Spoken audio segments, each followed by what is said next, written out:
A 12-year-old boy crashes a murder trial, screaming the defendant is innocent, then points to a stranger in the crowd. But when the real killer vows revenge, will the truth survive? Subscribe now and hit the notification bell for more. The courtroom was buzzing with anticipation. Reporters clutched their notepads, ready to jot down every word. Lawyers shuffled papers, their faces a mix of confidence and nerves. The judge, a stern woman with sharp eyes and graying hair, sat at the bench, her gavel resting in front of her. The defendant, a man named Tom Harris, sat quietly, his expression unreadable. The prosecutor, a sharp-dressed man named Mr. Reynolds, was in the middle of his closing argument. His voice was steady and confident as he pointed at the defendant. "Ladies and gentlemen of the jury, the evidence is clear. Tom Harris is guilty of the crime he is accused of. We have witnesses, we have DNA, and we have motive. There is no doubt in my mind that justice will be served today." The judge nodded, her eyes scanning the room.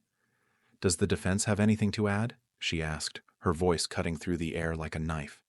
The defense attorney, a frazzled but determined woman named Ms. Carter, stood up. "Your Honor, we have presented our case. We believe there is reasonable doubt, and we ask the jury to consider—" Before she could finish, a commotion erupted at the back of the courtroom. The heavy wooden doors swung open with a loud creak, and a small figure burst in. It was a boy, no older than 12, with messy brown hair and wide, determined eyes. His sneakers squeaked against the polished floor as he ran down the aisle, his breath coming in short gasps. The judge slammed her gavel down. "Order! What is the meaning of this?" she demanded, her voice sharp with surprise and annoyance. The boy didn't hesitate.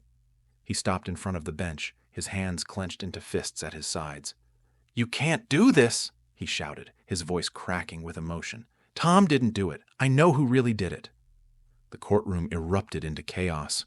Reporters whispered furiously, their pens flying across their notepads. The jury members exchanged confused glances. The judge, her face a mask of disbelief, leaned forward. "Young man, this is a court of law. You can't just burst in here and make accusations. Who are you?" The boy swallowed hard, his Adam's apple bobbing. "My name is Jake," he said, his voice trembling but firm. "And I know Tom is innocent because I saw the real killer." The judge raised an eyebrow. "You expect us to believe that you have information about this case? How?" Jake took a deep breath. "I was there. I saw the man who did it. He was tall with a scar on his face. He was arguing with the woman in the park. I saw him push her into a car. It wasn't Tom." The judge leaned back, her eyes narrowing. "And why didn't you come forward sooner?" Jake hesitated. "I was scared. I didn't think anyone would believe me. But then I saw Tom on the news, and I knew I had to say something." The defense attorney, Ms. Carter, stepped forward, her eyes alight with a new hope. "Your Honor, this is a critical development. If the boy is telling the truth, it could exonerate my client." The prosecutor, Mr. Reynolds, scoffed. "Your Honor, this is preposterous. The boy is clearly lying. He's just trying to save his friend." The judge held up her hand, silencing the room. "Young man, do you understand the gravity of what you're saying? If you're lying, you could be charged with perjury." Jake nodded, his eyes never leaving the judge's face. "I know, but I'm not lying. I swear." The judge sighed, her expression softening slightly. "Very well. I'll allow you to testify. But know this. If you're lying, there will be consequences." Jake nodded again, his heart pounding in his chest. He knew he was taking a huge risk, but he also knew he was telling the truth. He had seen the real killer, and he was determined to make sure justice was served. As the judge motioned for the bailiff to take Jake to the witness stand, the courtroom buzzed with renewed energy. Reporters whispered excitedly, and the jury members leaned forward, their interest piqued. Jake took a seat, his hands shaking slightly. He knew he was about to face the hardest moment of his life, but he also knew he had to do it. For Tom, and for the truth. The courtroom was silent as Jake sat in the witness stand, the weight of everyone's gaze pressing down on him. The judge leaned forward, her expression serious. "Jake, Please tell us exactly what you saw that day in the park." Jake took a deep breath, his hands gripping the edge of the seat. "I was riding my bike home from school," he began, his voice steady despite the nerves fluttering in his stomach. "I took a shortcut through the park, like I always do. That's when I saw them. The man and the woman." He paused, glancing at Tom, who was sitting at the defense table, his eyes wide with a mix of hope and disbelief. They were near the lake. The man was tall, with dark hair and a scar on his left cheek. He was shouting at the woman, and she looked scared. I couldn't hear what they were saying, but it was clear they were arguing. The prosecutor, Mr. Reynolds, interrupted. "Your Honor, this is all very dramatic, but we have no proof that this man even exists. The boy could be making it up." The judge shot him a stern look. "Let him finish, Mr. Reynolds." She turned back to Jake. "Go on, Jake." Jake nodded. "The man grabbed the woman's arm and she tried to pull away. He was really angry. Then he pushed her into a car. A black sedan, I think. I couldn't see the license plate. I wanted to help, but I was too scared. I didn't know what to do." He took another deep breath, his heart pounding. "I went home and told my mom, but she said it was probably just a fight and not to worry about it. But then, a few days later, I saw the news. The woman from the park was missing, and Tom was arrested for her murder." The defense attorney, Ms. Carter, leaned forward. "Jake, are you sure it was the same woman you saw in the park?" Jake nodded vigorously. "Yes, I'm sure. I saw her picture on the news. It was her." The judge tapped her fingers on the bench, considering his words. "And you're certain about the man you saw? You could identify him if you saw him again?"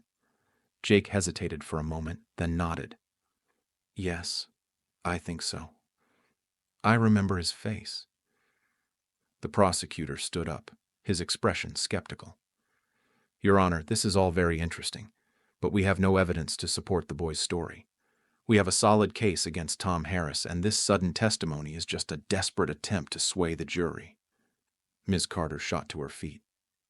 "Your Honor, if there's even a chance that Jake is telling the truth, we owe it to justice to investigate further. This could be the key to proving my client's innocence." The judge held up her hand, silencing the room once more. "I agree, Ms. Carter. While the prosecution's evidence is compelling, we cannot ignore this new testimony. I am ordering an investigation into Jake's claims.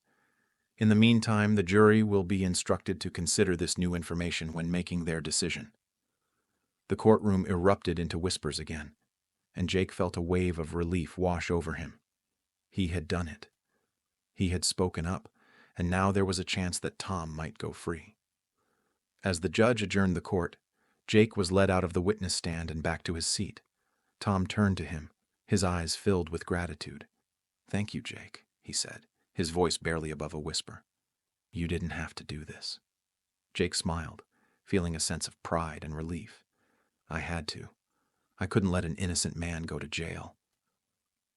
The next few days were a whirlwind of activity. The police launched an investigation into the man Jake had described, and Jake found himself at the center of a media storm. Reporters hounded him for interviews, and his family was bombarded with phone calls and messages. But through it all, Jake remained steadfast. He knew he had done the right thing, and he was determined to see it through to the end. Finally, the day of the verdict arrived. The courtroom was packed once again, and Jake sat in the front row, his heart in his throat. The judge entered, and the room fell silent. "Ladies and gentlemen of the jury, have you reached a verdict?" the judge asked. The foreman stood up, a piece of paper clutched in his hand. "We have, Your Honor." The judge nodded. "Please read your verdict." The foreman cleared his throat. "On the charge of murder, we the jury find the defendant, Tom Harris, not guilty." A wave of relief washed over the courtroom, and Jake felt tears prick at the corners of his eyes. Tom turned to him, his face breaking into a wide smile.